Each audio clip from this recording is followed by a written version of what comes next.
All right. Hello, everyone. Thank you so much for joining us. This is really fun. Our team has set this up as we have a lovely partnership where we're on different sides of the same table servicing our CPG clients. So Sean, why don't you go ahead, give yourself a quick intro, then I'll go and then we can get into like a little cool discussion, particularly around holiday selling, but kind of more broadly CPG things to think about. Yeah, awesome. Thank you, Ishveen. Really excited to be here. So my background is in supply chain management. That's the family business is in, supply chain management. And, I'm very entrepreneurial by nature. So I started a merchandising company when I was 25 years old or so. Buy for X, sell for Y. I'm sure a lot of what your customers are doing right now as well. And as I scaled that business up, one of the things that we identified was there wasn't really a good one size fits all solution for funding the growth of a growing product business, right? We went from 600,000 of sales to 1 million of sales between year 1 and 2. For me at the time, that was fantastically good growth, right? I was really excited. And then when I went to market to find, essentially capital support to continue funding the growth of the business, it was just crazy expensive, right? And every single other entrepreneur I talked to pretty much had a different solution for the same problem of like, how do I fund my physical goods, right? And so it felt like there was an opportunity to create that solution specifically for inventory and physical assets funding.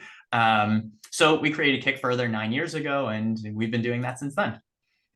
Absolutely awesome. Thank you. We're excited to dive into your learnings, not only running Kick Further, but obviously as your entrepreneurial background. So quick intro to me, Ishveen Jolly, co-founder, CEO of Open Sponsorship. Similar to you, I saw a business problem in my previous life. I used to be a sports agent, and essentially I thought, gosh, sponsorship, what an amazing form of marketing, but how difficult it is to get it done. It doesn't feel very data driven. It doesn't feel very efficient. And in a world today of marketing, I'm sure we'll talk about it, like the quick speed, the turnaround, the jumping on trends, not locking too much into long scale marketing plans that you don't know if they're going to work. Sponsorship didn't really give you any of that ability to do those things.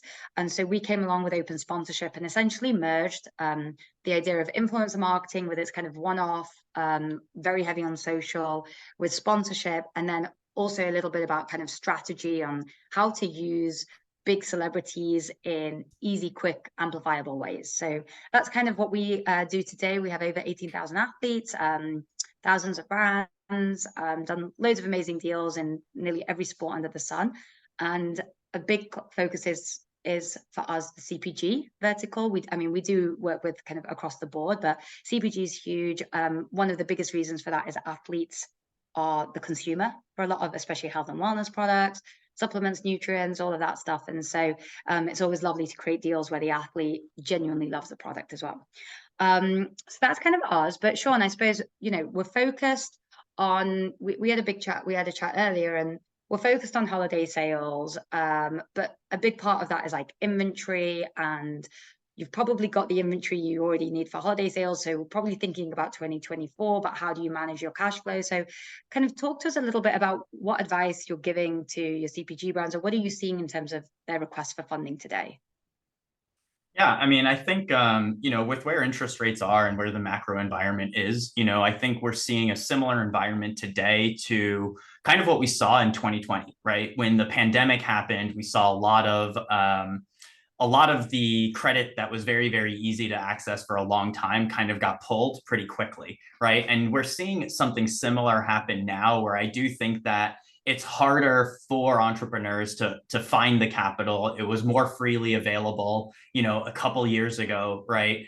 And now it's like the whole world has gone through a shock. It got, really good again in 2021, right? Like money was kind of like back to free. But now with rising interest rates, it's like, it almost feels like a repeat of 2020 again, but almost like a little bit slower, right? Slower and more dragged out, where it's just like ongoing, right? Like the market came back pretty quickly. And so we're seeing that there's less access today than there used to be. And I think that, generally the advice is, that it really behooves you to get ahead of it, right? So it's like, it's taking longer, right? And so go talk to your people. If you're waiting until the very last minute to secure your financing, you're going to be in a tough position, right? Either there still is credit available, but if you wait until the very end, you might get stuck with a deal that's not as advantageous as it could be, right? If you just got a little bit ahead of it. Yeah, absolutely. And I think from our side, it was quite interesting is where's the role of marketing in all of this? Because, often people think, well, I've raised money, now let me do marketing. But um, I know from having raised money ourselves, like you also need to have buzz before you go into the market, right? And you need buzz at all times. And so I think one of the things that we really like is how can you use the excitement of a new brand? Like we've done stuff with like Kickstarters and things like that. And it's like, how can you drive excitement and like buzz pre going in to a fundraise? And so what advice do you have for these fairly cash strapped, or, obviously if they're in a funding phase, they are maybe not wanting to spend too much on marketing, but they do need to create some excitement around the brand to get funding and to show their future growth plans. How do you reconcile those two things? Yeah, so it's a great question. And one of the things I think about often is like the Peloton story, right? So one of the things I tell entrepreneurs is it's like, if something good is happening with your business, like you should know why, right? So it's like test things out, right? So there's this great book I read a million years ago. It's called like Traction 19 Marketing Channels or something like that. And they talk about like all these different ways and all these different strategies that you can test out, right? But be very deliberate with it, right? And like say like, hey, I'm going to test this out and I expect and hope to see these outcomes, right? And then if it works, right, and you actually do it in a scientific way, you can double down, right? I call that the bullets and then cannonballs approach, right? Where it's like, oh, you do a whole bunch of little tests and then you're like, oh, this influencer right there, like her audience, like she likes it, right? And she's happy to promote and her audience likes it. So now I'm going to do way more promotion, way more sponsorship down that channel. You know what I mean? Yeah. And the reason I bring up Peloton is because there's this like classic trap where sales get pulled forward for like entrepreneurs don't know why, right? And then they leverage themselves up, right? Leverage is a killer for entrepreneurs, but they see their growth happens and then they lever themselves up, but they don't know why the growth happened. And then it disappears, right? And because they didn't know why it happened, they can't bring it back, right? Because they weren't the reason that they got it in the first place, right? Like Peloton, they had all their sales pulled forward because of the pandemic, right? People were stuck at home. They couldn't go to the gym. So they bought a Peloton, right? And if you look at what the CEO of Peloton did, he bought a ton of inventory, right? Just assuming that like sales were just going to keep going and keep being as good, right? But the reality is it wasn't anything that Peloton did, right? It was this macroeconomic condition that pulled the sales forward. And so, it's like, it wasn't a strategy, right? But if you as an entrepreneur are deliberate, right, with your strategy, if you're working, with certain groups and you can see the results, right, then you can move forward and grow with confidence, right? And I think that that's what's so important. 100%. I love that. And I think people often get surprised with us in terms of on the sponsorship side that they, again, like I said, the old age model was like these multi-year contracts. And it's amazing how many NFL and NBA players or anyone, Olympians or whatever, and they're open to these short deals because sometimes it's both ways. It's like, do I want to work with you? Will you keep paying me? Maybe my value will go up. And so we love these kind of tests, 1 to 3 months, and then use the content and whatever else. So I suppose from where you're sitting, CPG brand comes in, what are the kind of things that you are seeing that leads to success, especially on the funding side versus someone who, is it product, is it team, is it financial acumen? Yeah, I think it depends on the type of funding, right? So it's like, I think if you're looking for equity, right, I think a lot of that, if you're looking for somebody to buy into your business and own a piece and essentially be your partner, right, to grow the business alongside you, I think the most important thing there is like the team, right? It's like, people particularly in the earlier stages, they talk about like the rider or the horse, right? And like the early stage bets are almost always on the rider, right? It's like, this is a person, I think I trust them, right? They seem to have a reasonable enough business and this is someone I want to work with and grow with, right? And so for equity, I do think the early stuff is really, really based on team. A lot of that is based on network as well.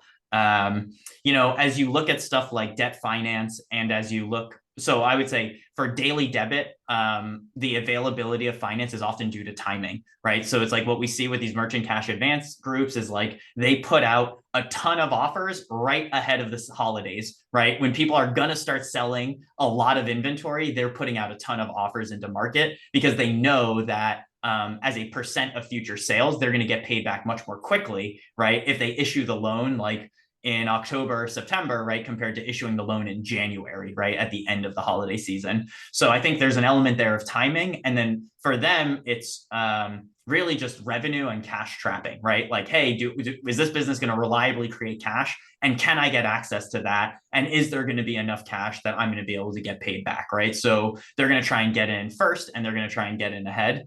And then I think, for us, we try to be much more relationship based, right? So our goal at Kickfurther is to work with brands for years, right, into the future and to be their preferred inventory funding option. So we are really right now, we are selecting for, what I would call stability, right, and anti-fragility, right? So we're looking for businesses that are not super over levered, right? That don't have a ton of debt on the books, that are in this for good, long-term, reasonable growth, that are not trying to be a flash in the pan, right?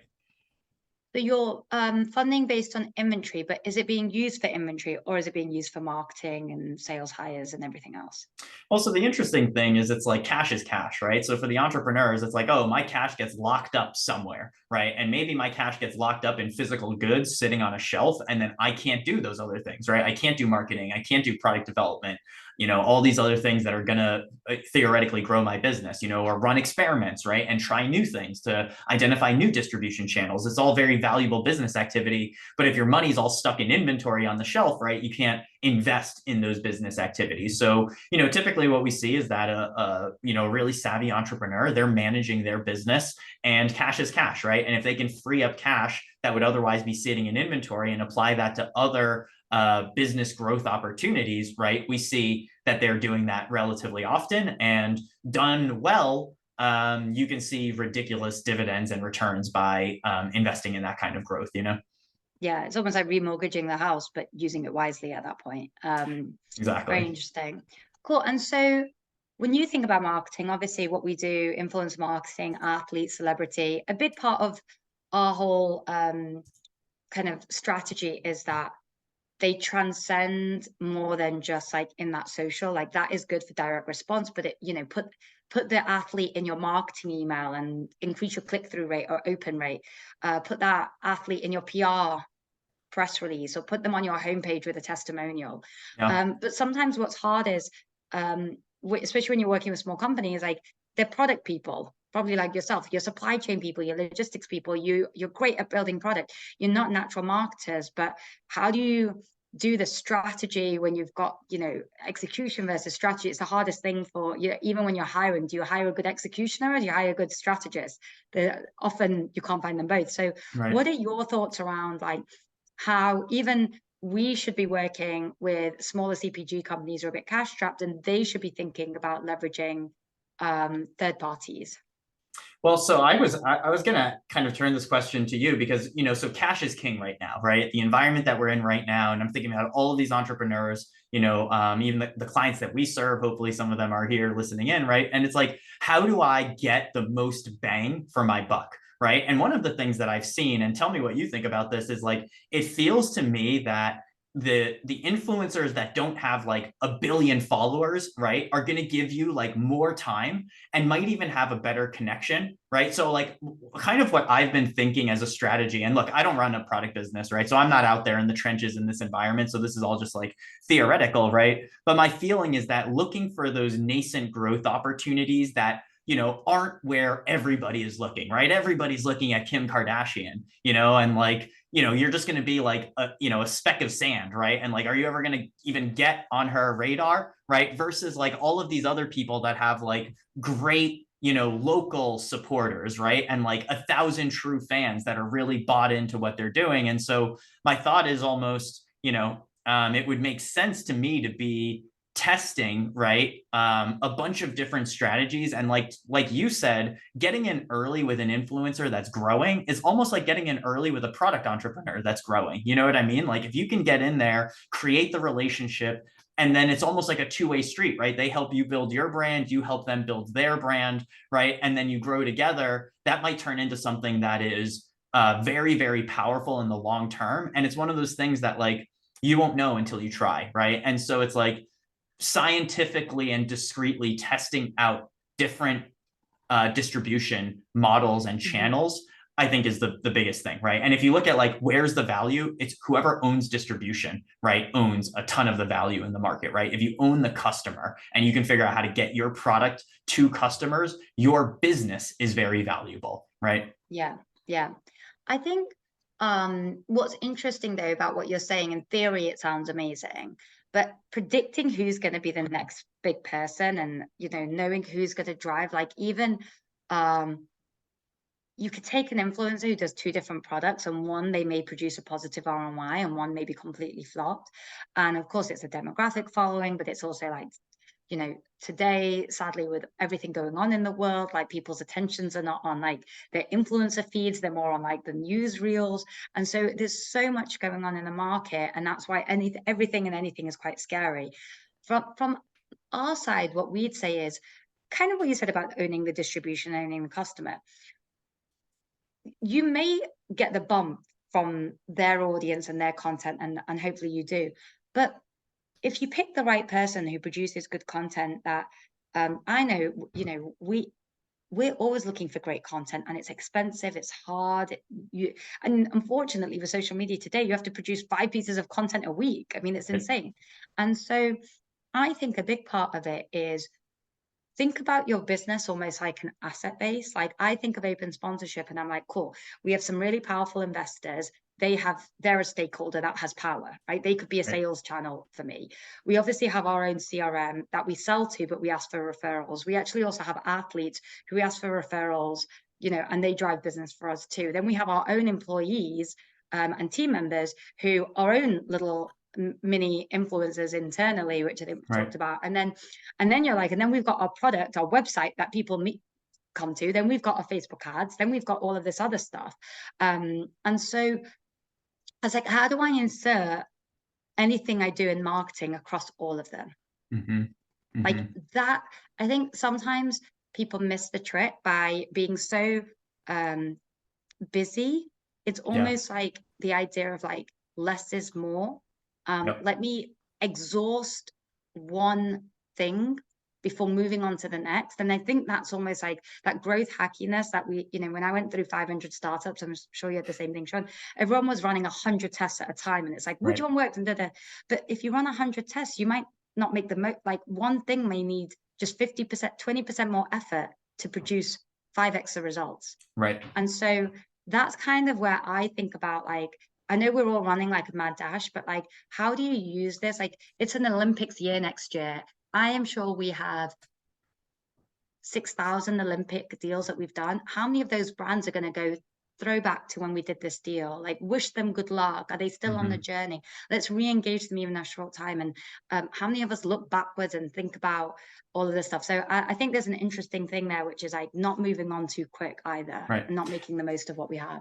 And essentially it's like, because the way it works, as I understand, is that you create an agreement, right? And then you essentially get this asset, and then you can use this athlete's image and you can use their brand, right? And what I'm hearing you say is like, yeah, run your plan, right? Run your experiment, but make that experiment include, right, a longer term plan here, right? It shouldn't be like, oh, they did a social media post. Oh, I didn't get a bump of sales that day, right? The plan failed. It's like, no, like, don't expect the athletes to be selling for you, right? They've given you an asset. They've given you access to their brand, right? They've given you access to their community. It's your job now as the entrepreneur that essentially bought that asset, right, to leverage it and make the best use of it for your own business. That's kind of what I heard, you know?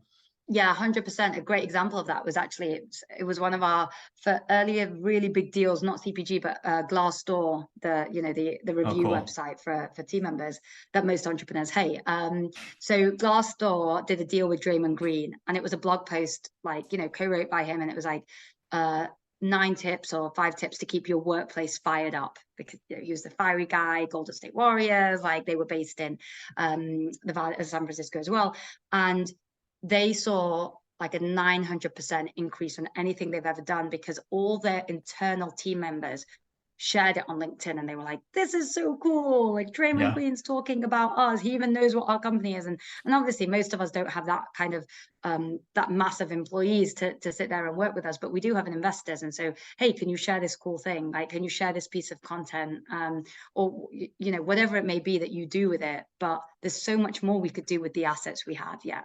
Yeah, absolutely. And I think, you know, just in the environment we're in, everybody's looking for that resourcefulness, right? It's like, listen, don't be frivolous with your cash. You spent money, you bought assets, leverage, leverage, leverage. And the most resourceful entrepreneurs are going to be the ones that win the day. Yeah, absolutely. So we did say we were going to talk about holiday. It was funny because when we got together, obviously we're thinking about holiday and we're like, cool, you can do Black Friday and you can do this. And you came along, Sean, and went, if they've not got the inventory, then, you know, kind of screwed by now. But talk to us about like, what can people do right now? Even old inventory, is there like good ways that they can be using old inventory, get rid of it to generate some cash flow and sales? You know, I think it's like right now everybody's stocking up, I think, for like the holiday sales. So I think there might be some distribution options for like liquidation or anything like that. I imagine a lot of the entrepreneurs that are listening in right now, like if you're a product business, like you're probably super duper focused on how you sell right now would be it would be what I imagine, right? And so the only thing I could say, my best advice would be, you know, don't forget that you got Chinese New Year coming up in February, right? Like it's great. Make sure that you crush the holidays. Now it's super important, right? So it's like pedal to the metal, but, you know, have some visibility that there is always that classic supply chain crunch in Q1. And if you expect and hope that your sales will continue, right, for the first couple of quarters, now is a good time to start thinking about, you know, scheduling time, talking to your manufacturer and making sure that you have a production slot in Q1. Yeah, no, that's awesome. We have a question actually for you, Sean. On average, how far out should my team be thinking about inventory needs? It's one of these things, like I often tell my investors, right, that like the answer is almost always it depends, right? It's like, what kind of business do you run? So we've had businesses that have production cycles that are 6 months long, right? And so for someone like that, I would say you want to be thinking about inventory about 8 months, right, ahead. And so that's typically what I would say is like the amount of time it takes for you to produce, build in 1 to 3 months of flex time, right? Don't plan to buy your inventory for it to land the day that you stock out, right? Because you're going to stock out sooner. And if a customer churns to a competitor, it's really hard to get them back, right? Typically. And so just plan to have inventory on hand. You want to be a little bit ahead of it. And, you know, just to build yourself a bit of a cushion, right? Just in case there usually are around the holidays, little supply chain delays, little things like that happen, right? It's a big rush of activity. So, you know, just build yourself a little bit of cushion and make sure that you have stock for the holidays, because it is extremely painful to miss Q4. Out of interest, are you seeing a move towards made in America, domestic production? Might be lower margin, but either it's more support America, or maybe it's more accurate or reliable. We're seeing some of that. I would say I'd have to look at the data, right? I'd want to answer the question with data. I haven't seen a big enough change that it's like thrown a flag or maybe say like, oh, what's going on here, right? So not a big enough impact that that I've noticed, let's say. Perfect. And then another question I have for you, and it comes back to also on our side in the marketing. How much do you think people should be having a national campaign versus trying to be regionalized? And I presume it matters sometimes by product, like if it's refrigerated or whatever else, but thoughts on that? I mean, I think it's like, I often think about this as beachhead market, right? So I'm like, guess what? People prefer local. You know, if you're a local entrepreneur, it's going to be easier to sell. It's going to be easier to get stores to buy your stuff, right? So I'm like, I'm a big believer in establish a beachhead, right? Create a point of strength and then expand from that point of strength, right? And so I think There is a great opportunity for certain businesses to start local and grow from there. There's this great company here in Buffalo, New York called Top Seeds. You know, they do local manufacturing and they have like a great story. And now she's going national, right? But she's been building her business as a cash flow positive enterprise, woman owned for now, I don't know, it's like going on a decade or something, right? So I'm like, I think it's like create your point of strength, right? Create that base of fortitude, right? And then grow from there and preserve your optionality as an entrepreneur, right? Make sure you have options, right? A plan A, a plan B, a plan C, and a plan D, because that's how you're going to guarantee your future. Yeah, no, I love that. An interesting one for us is sometimes we're talking to brands and they want to push their D2C websites, but then when we dive into their current distribution, they're like, yeah, we sell mostly on Amazon and we sell sometimes in stores at like 7-Eleven. And so it's quite a battle for us because we're like, well, your D2C website's a little bit untested, and so it might not produce an ROI.